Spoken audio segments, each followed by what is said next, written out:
はい、トライラの川原です。今回は久々のシネマ 4D でこんな感じの背景で揺らぐ布の作り方をご紹介していきます。こういった揺れる布の作り方も色々とあったりするのですが、今回はその中でも比較的少ないパラメーターでこの揺れ具合を制御できる作り方でご紹介していきます。では実際に作っていきます。まず平面を配置します。平面を配置。そして背景で使っていきますので、角度を変えて立てていきます。90度。こんな感じですね。オルトキードラッグで視点を変えています。そして先に分かりやすいようにマテリアルを入れておきます。ダブルクリックでマテリアルを作って、さらにダブルクリックで色を変えます。赤いマテリアルとして平面に適用します。こんな感じですね。この赤い平面を布として使っていきます。まず大きさを調整します。平面をクリックして、オブジェクト、横幅を広げておきます。2000。こんな感じですね。横長の布として使っていきます。ではこの横長の平面を次に揺らしていきます。デフォーマーのジグルを追加して平面の中に入れます。こんな感じですね。このジグルデフォーマーは以前にご紹介した弾む文字の時にも使っているのですが、例えばこう平面を移動させてみると、再生すると、こんな感じでボヨーンと揺れるような効果があります。元に戻しておきます。まずこのジグルデフォーマーを平面に適用します。次にこのジグルを動かすための動きの力の元ですね、を加えていきます。シミュレート、フォース、タービュランスを追加します。これをジグルのフォースの中に適用します。すると、現状ですと効果が弱いのですが、適当に動かすと、こんな感じでかかっていることが確認できます。ですので次にこのタービュランスですね。これの強度を設定していきます。例えば強度100とします。こんな感じで動きが出てきましたね。そしてスケールを増やします。100%。とすると、こういった感じで、そよ風で揺れているような形となりました。強度をさらに上げてみます。300。すると揺れる深さが深くなりましたね。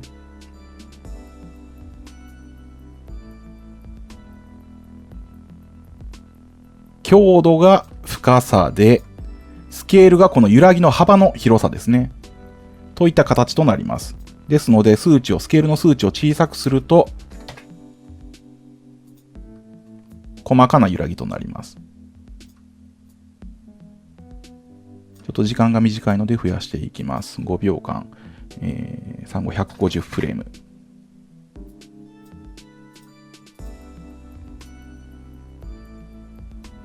そして今これパキパキしているのですが、これは平面の分割数に依存してきます。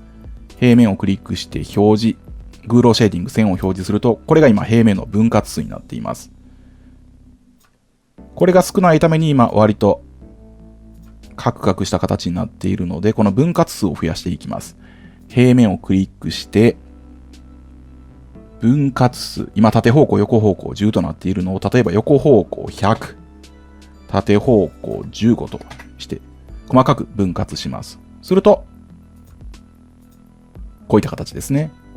分割数でだいぶ動きが変わりました。これぐらいの状態をベースに動きを作っていきます。グーローシェーディングに戻して、タービュランス。スケールをもう少し増やします。こんな感じですね。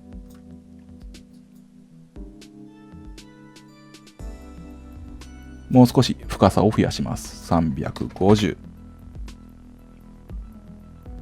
強度を400。これでそれっぽくなってきましたね。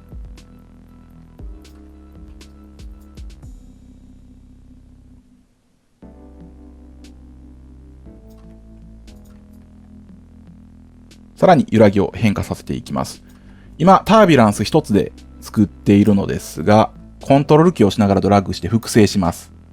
そして、ジグルの中にもう一つ複製したタービュランスを入れます。フォースですね、ジグルの。そして二つ目のタービュランスの値を変えていきます。例えば、スケールをグッと上げます。こんな感じですね。一つオフにすると、最初に作っていたのをオフにすると、今複製した方ですね。だけで見ると、全体の大きな揺らぎをまず、こっちで作ります。もっと広げて、深さは浅くしていきます。強度を半分、200。こういった感じですね。全体の揺らぎを作っておいて、ここに最初の細かな揺らぎを追加します。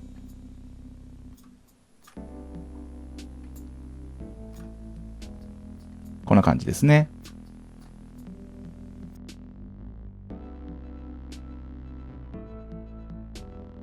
これで全体的に動きがある、複雑な動きに見えてきます。ランダム感のある感じですね。調整していきます。細かい方、一つ目の方を、スケールをもう少し小さく。して深さを500。といった感じですね。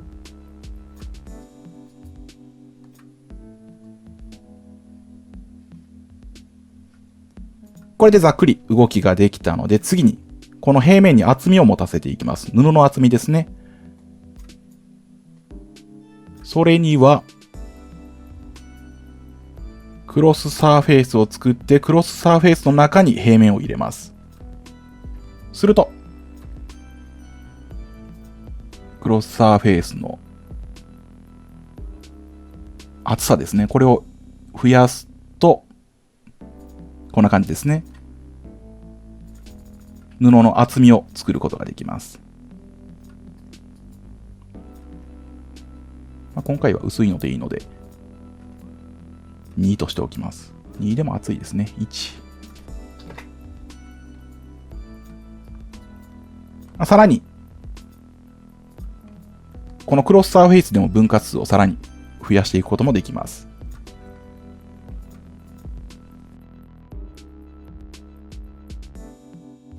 さらに動きを調整していきます。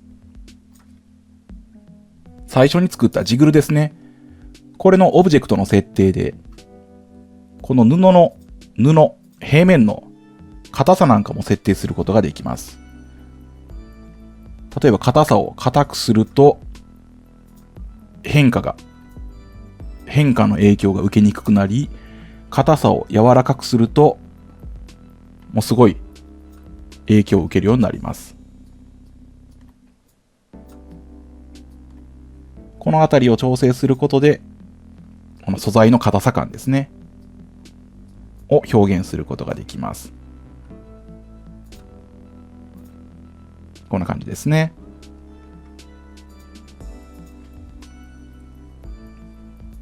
こんな感じでジグルとタービュランスのパラメータを組み合わせることで揺れ具合を微調整していくことができます。では続けて質感の方をいじっていきます。例えばテクスチャーも布のテクスチャーを使うと手っ取り早いので、今回はこういったコンテンツブラウザーのファブリック、布織物の中にある、例えばシルクなんかをベースに読み込んでダブルクリックで今ここに配置されました。これを置き換えます。するとこんな感じですね。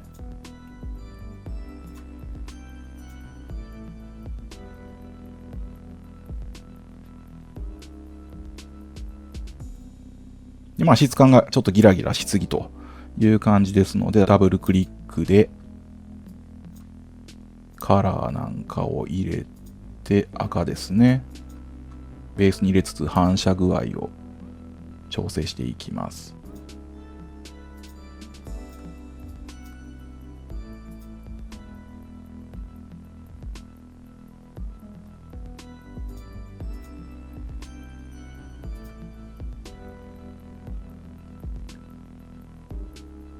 こんな感じですね。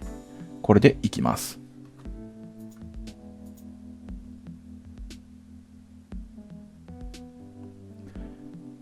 これでまず一旦揺らぐ布のアニメーションを作成することができました。そしてこういう風に作った揺れる布の素材、3D の素材なんかは、このシネマ 4D でアルファチャンネル付きでレンダリングして、素材としてアフターエフェクツに持っていって、アフターエフェクツで合成作業を行うといったワークフローになるのですが、ここからはそのワークフローについても一つやり方をご紹介していきます。毎回こういうのレンダリングしてから持っていって合成してみてちょっと違うな、微調整を行ってまたレンダリングみたいなことをやってるとすごい何回もトライアンドエラーに時間がかかってしまいますので、このシネマ 4D ファイルを保存して一回アフターエフェクツで読み込んでみます。ファイル、プロジェクトを保存。そして保存します。クロス01として保存します。今、デスクトップに保存されました。これをアフターエフェクツに読み込みます。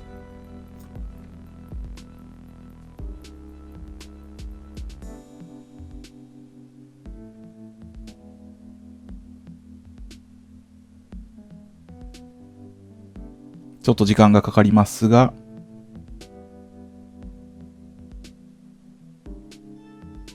読み込まれました。さらにちょっと素材なんかも読み込みつつシーンを作っていきます。まず新規コンポジションでカット01としてフル HD の5秒のコンポジションを作成します。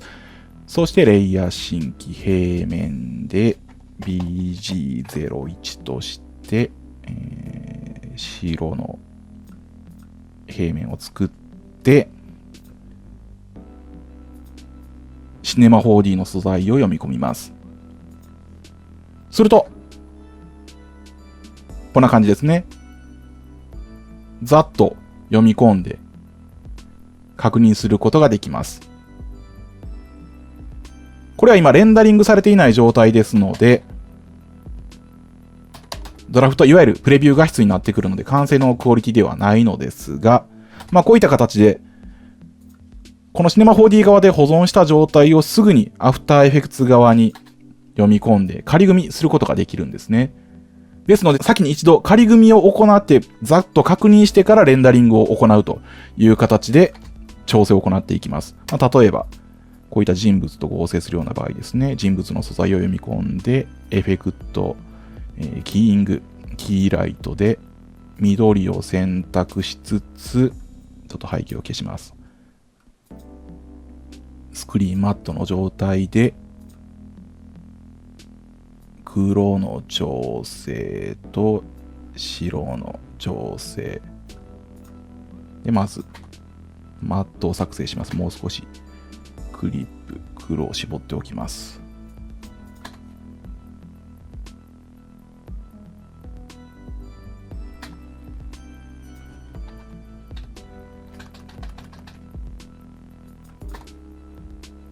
ちょっとざっくりですがこんな感じとしておきます。そしてファイナルリザルト完成形切り抜いた状態ですねにしてシネマ 4D と背景を表示します。するとこんな感じで確認できます。そしてこう見てみた感じ、ちょっと布具合が寂しいなという感じですので、シネマ 4D に戻って調整していきます。例えばカメラを配置してカメラの位置を有効にしてカメラを Z 軸前に移動します。そして位置も微調整。さらに平面に回転なんかも加えてみます。こんな感じですね。そしてまた位置を微調整。この状態でファイル、プロジェクトを保存、上書きですね、します。そしてアフターエフェクツに戻ると、ちょっとまだこれ読み込み、再読み込みに時間がかかるのですが、今フリーズしています。動きました。戻って編集、キャッシュを消去、すべてのメディアディスクをキャッシュを消去すると再読み込みされて更新されます。こういった形でシネマ 4D で一旦レンダリングする前に動きの形をこの、合成結果ですねを確認して先に微調整を行うことができます。これで合成結果を満足いく形にしてからレンダリングを行います。こう合成してみると意外と思った以上に揺れてるなという風になったので、タービュレンス、ジグルですね。で、オブジェクトの硬さを 10% から 20% に増やしてみます。そして保存。そしてまた読み込み直しに時間がかかっていますので少し待ちます。そして編集、キャッシュ、すべてのメモリとディスクキャッシュを削除して読み込み直すと更新されます。こういった形ですね。こういった感じで布の動きをトライアンドエラーで調整していきます。で、さらにちょっと一つだけだと寂しいなという感じなので、このクロスサーフェイスごと複製します。コントロールで複製して布をもう一つ増やします。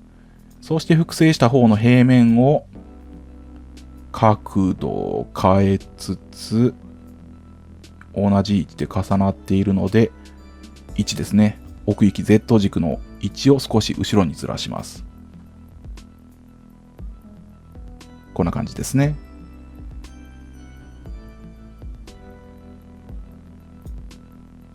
そしてコントロール S 保存します。戻って再確認。待ちです。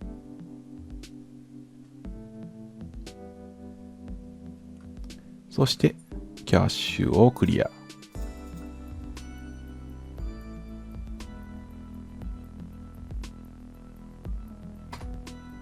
確認します。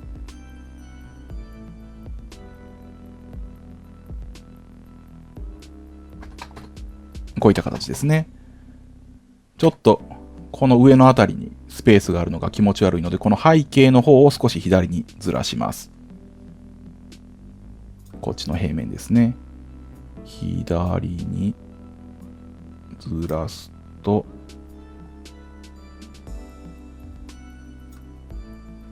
そして角度をもう少し傾けてみます。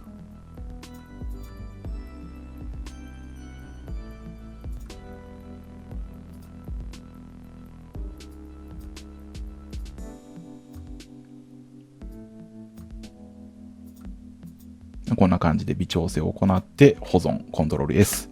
そして A に戻る。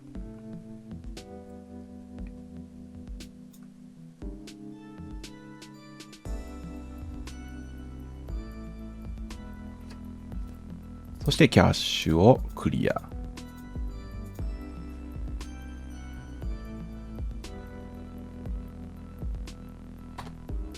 プレビューで確認。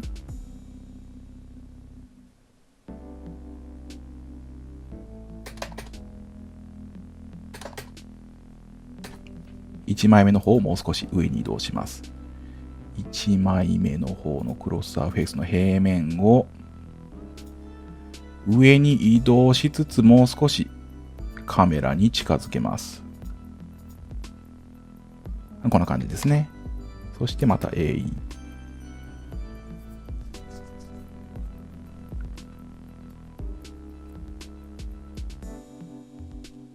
といった形で微調整を行っていきます。これを一回一回レンダリングしてやってるとすごい時間がかかってしまうので、この連携ができるのはすごい助かりますね。割といい感じに空間が埋まってきたかなと。もう少しいじりたいですが、ちょっとこれで進めていきます。そして、例えば文字なんか入れるのであれば、文字を打ち込んで、クロスとして、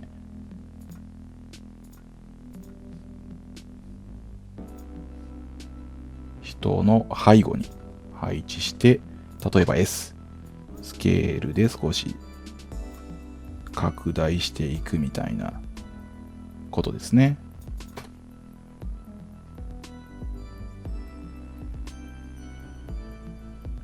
結構時間軸をいじるとプレビュー、バグったりします。そして一つ注意点なのですが、今こうバグっているのですが、このシネマ 4D でレンダリングしてなくて、アフターエフェクツから直接このままレンダリングすることもできるのですが、ほぼ確実にシミュレーション結果バグりますので、これは一度シネマ 4D でレンダリングしてから使うようにしてください。もうこんな感じですね。バグらない場合もあるのかもしれないですが、もうすごい時間かかる割に1フレーム2フレームバグってるみたいなことは絶対に起こりますので、このアフターエフェクツからシネマ 4D のこのシミュレーションエフェクトごと、レンダリングするのは、やめた方がいいと思います。こんな感じですね。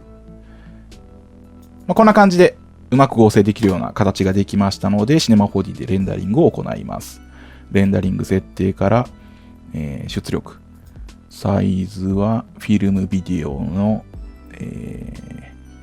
HDTV1080-29.97 ですね。1920180の 29.97 で保存先を設定します。デスクトップにフォルダを作って、クロスとして、ここにクロスを保存します。保存形式は今回 TIFF でアルファチャンネル付き、TIFF の連番アルファチャンネル付きで書き出していきます。そして書き出す範囲ですね。出力。現在のフレームから全フレーム。すべてのフレームに設定して、これでレンダリングを行います。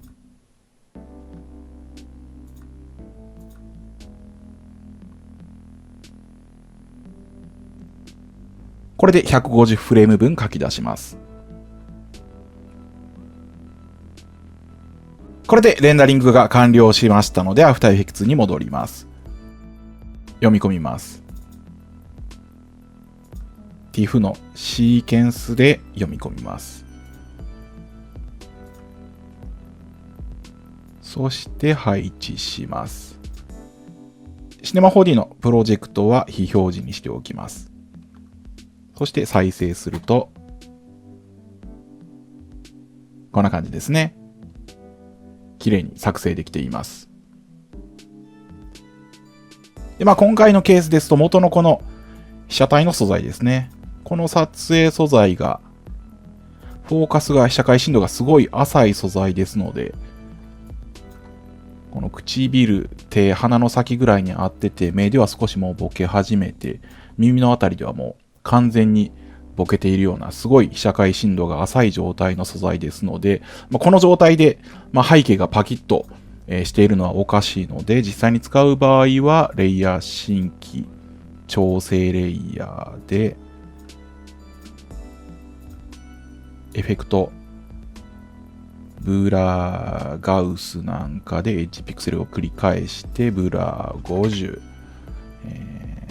40ぐらい。みたいな感じにすると自然になるかなといった感じですね。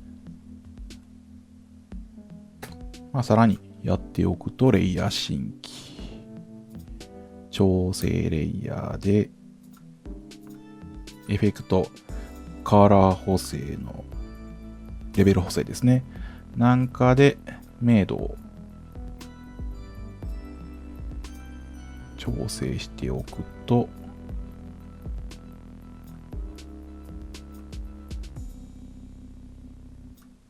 さらに馴染むかなと。オン、オン。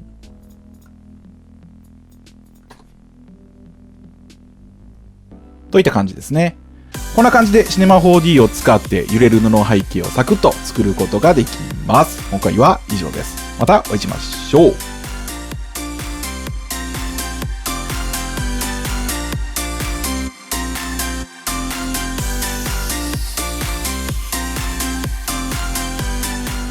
このチャンネルでは After Effects Cinema 4D Vegas を中心に動画制作の中でちょっと使うだけでいい感じになる技のご紹介を行っています。